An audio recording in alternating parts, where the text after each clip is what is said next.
this news anchor over on CNN, her name is Kasie Hunt, and she had on a spokesperson for the Trump campaign, National Press Secretary Caroline Leavitt. And Caroline was trying to, in advance, I don't know if it was working the refs or criticizing the refs by taking a shot at the CNN moderators. Totally fine. This is literally done in every debate where one side starts, I don't know about this moderator, I don't know about this. Like, okay, this always happens. And for some reason throws what could only be described as a hissy fit from the anchor chair. We've got the longer clip. There's a shorter one going around. We've got the longer clip queued up for the audience. Take a listen. President Trump is knowingly going into a hostile environment on this very network, on CNN, with debate moderators who have made their opinions about him very well known over the past 8 years and their biased coverage of him. So President Trump is willing to bring his message to every corner of this country. So I'll just say my colleagues, Jake Tapper and Dana Bash, have acquitted themselves as professionals as they have covered campaigns and interviewed candidates from all sides of the aisle. I'll also say that if you talk to analysts of debates previous, that if you're attacking the moderators, you're usually losing. So I really want to focus in on what these two men are going to do. What do you expect from Joe Biden? Well, first of all, it would take someone 5 minutes to Google Jake Tapper, Donald Trump, to see that Jake Tapper has consistently, we're going to stop this interview if you're going to keep President attacking Trump my colleagues. Adolf Hitler. Ma'am, I'm going to stop this interview if you continue stating, to attack my colleagues. I would like to talk about Joe Biden and Donald Trump, who you work for. Yes. If you are here to speak on his behalf, I am willing to have this conversation. I am stating facts that your colleagues have stated in the past. Okay. Now, I'm sorry, guys. We're going to come back out to the panel. Caroline, thank you very much for your time. You are welcome to come back at any point. She is welcome to come back and speak about Donald Trump, and Donald Trump will have equal time to Joe Biden when they both join us now at later this week in Atlanta for this debate. Okay, she embarrassed herself. She embarrassed herself. She embarrassed womankind. She embarrassed female journalists, and she embarrassed CNN. That was a disgrace. First of all, it was embarrassing because she was afraid, and you could tell. Her timidity rang through loud and clear. Her voice started shaking. She looked like she was shaking, and her, effort to play the tough guy was immediately seen through by any audience member watching that. Second of all, the moderators are 100% subject to criticism. And if she doesn't know that, she's in the wrong business. Sure, there are lines that can be crossed that you could argue are inappropriate. Been there. However, criticism that the moderator may be biased is not one of them. And it's completely fair game for someone from the Trump camp to say, we've got concerns about CNN, which was the worst offender. They were an active part of the resistance during all 4 years that Trump was president. She could have easily handled this by saying, I understand. Nevertheless, your boss thought this was an appropriate forum for a debate. So let's talk about that. Maintain your cool, your dignity. And by the way, stop trying to look like Princess Valiant, because you embarrassed Jake Tapper too, and Dana Bash, who don't need your defense. They can take the slings and arrows. I'm sure they would have been fine if you hadn't gone out there trying to, my smelling salts, where's my fainting couch, with the criticism of the anchors. Meanwhile, all this woman was saying was Google the remarks that the anchors have made about Donald Trump. They're not fair. The whole thing was an embarrassment to Kasie Hunt and CNN. Try to do better, sweetheart. Try to do better. What do you make of it, Eric? Yeah. Look, I understand her position. She's new to the network, came over from MSNBC, NBC. She wants to defend her colleagues, but you're right. I think she made Dana and Jake, who are friends of mine, by the way, come across as scared or on defense where they didn't need to be. I think the great response would have been, so is Donald Trump going to bring these remarks up on stage on Thursday night? Engage that way.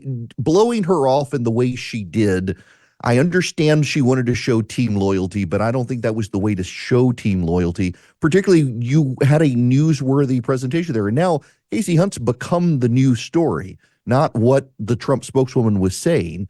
So, yeah, and Jake Tapper and Dana, they can fend for themselves. They made remarks that Trump wants to challenge. He wants to rough the refs. It's part of the game. Yeah, of course. And I mean, I don't know this person. I didn't really know her on MSNBC, and I certainly don't watch her program on CNN, but I can see why she obviously failed. She's not good at what she's doing. Maybe she's good at softer interest focus. Maybe she doesn't understand politics or the political arena or what it's like to moderate a debate. But taking some sharp elbows is part of it. And I guarantee you, Dana Bash knows that, and so does Jake Tapper. And she humiliated them by trying to act like they can't take it either. The woman was not out of line, Levitt, in making her, she was completely within bounds in criticizing their prior comments. She wasn't saying Jake Tapper's a hack. She was saying, do some Google searching to see what he said about Donald Trump. That's totally fair game. And by the way, I'm sure Trump is well aware of those comments too, and nonetheless gave them the debate. That you don't have to waste time defending them. They're not private citizens who President Trump just decided to go after. They're the debate moderators. They're in the arena. They are throwing barbs and arrows at him all the time. Only, is it Kasie Hunt? I don't know this person. Seems to take, all right, whatever. Seems to take offense at how our jobs are done in modern day America. The whole thing upsets me because she looked like a weak, just, I don't know what the word is, like a shaky-legged little child out there. And I'd much rather see a strong woman who's like, you know what? You threw punches. Good for you. Let's keep going with the interview. Good for you. And look, whatever. Like, she cut her off, Eric. Sorry, I'm going to make one more point. She cut her off, which is indicative of another problem we see all over the left these days, which is, I don't hear it. I cannot hear. I am not listening to you, Jeffrey. Right? It's ridiculous how they can't hear any opinions that challenge their own or that they find offensive. Too damn bad. Also, Trump's spokeswoman, was it Carolyn Levitt? I mean, look at the attention she's been able to get, one for herself and for a campaign, and the number of people who probably did go Google the remarks. It's like a Streisand moment. Remember Barbara Streisand one time very famously tried to get a guy blocked from showing a photo of her house from the beach, and by trying to block it, gave it ample exposure. That's what's happened here. By making that scene, Trump's spokeswoman, I mean, she should get a bonus for having done that on CNN. It also does, to your point, show how the press does not like to be challenged on the comments the press makes. And if Trump gets to be challenged on the comments he makes, they get to be challenged on theirs. They should get used to this. It's so pathetic. Like, first of all, she should be true to who she is. She's obviously not tough. She's obviously afraid of confrontation. That's okay. That's actually how most people feel. You can be that.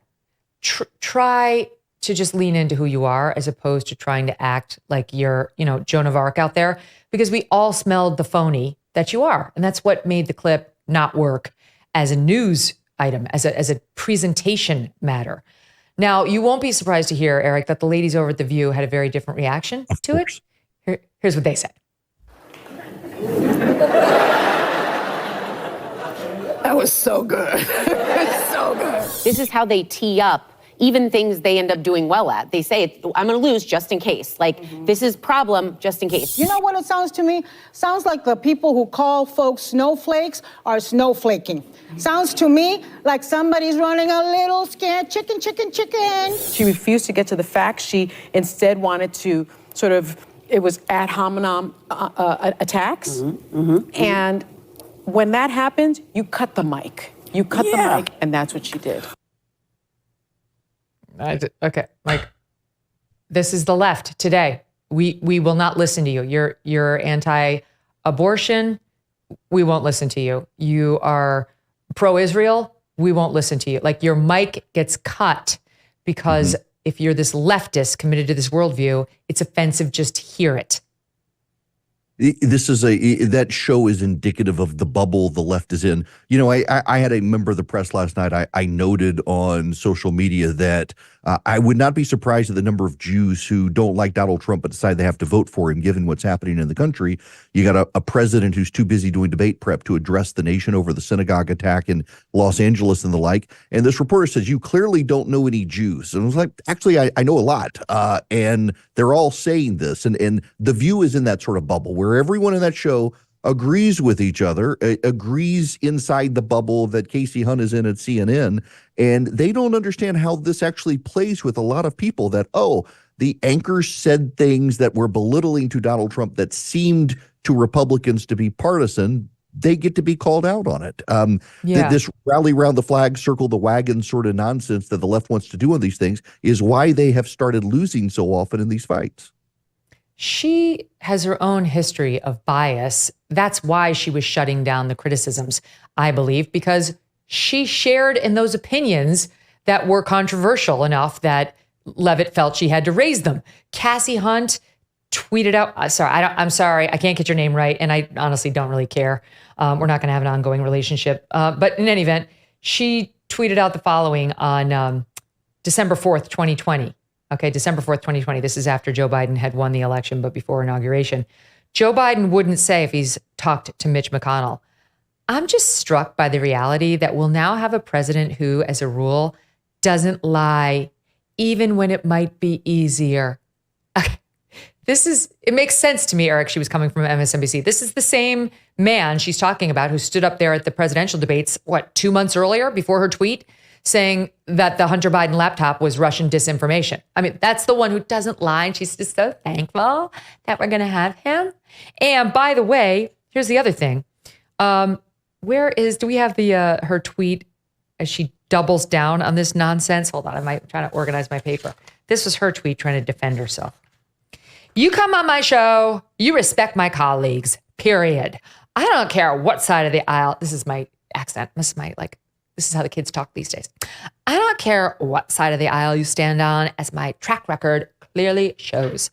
It does not clearly show that. I refer you back to this tweet and many others in which she was critical of Trump and praising Biden. And even the banner on her Twitter, now X account, is her sitting across from Joe Biden, I'm sure lovingly with the doe eyes, Eric. Look, I think anyone who's come from the NBC, MSNBC world should be careful about claiming to be nonpartisan or non-biased, including Kasie Hunt. The tweet in and of itself, I can't believe we're going to have a president who's honest. Forget the Trump-Biden dichotomy and the hatred of Donald Trump. Joe Biden's a politician from Washington, D.C., which definitively means he's a liar. Let me tell you a story about a guy named Leo Grillo. Leo was on a road trip and came across a Doberman. Now, this dog was severely underweight and clearly in trouble. Leo rescued the dog and named him Delta. Sadly, Delta was just one of so many animals that needed help.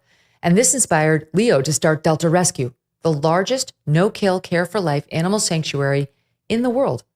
They have rescued thousands of dogs, cats, and horses from the wilderness, and they provide their animals with shelter, love, safety, a home. April marked 45 years since Leo rescued Delta. Delta Rescue relies solely on contributions. If you would like caring for these animals to be part of your legacy, speak with your estate planner, because there are tax benefits too. You could grow your estate while letting your love for animals live well into the future. Check out the estate planning tab on their website to learn more and speak with your advisor. We call dog a man's best friend for a reason. You could help those who need it most. Visit deltarescue.org today to learn more. That's deltarescue.org.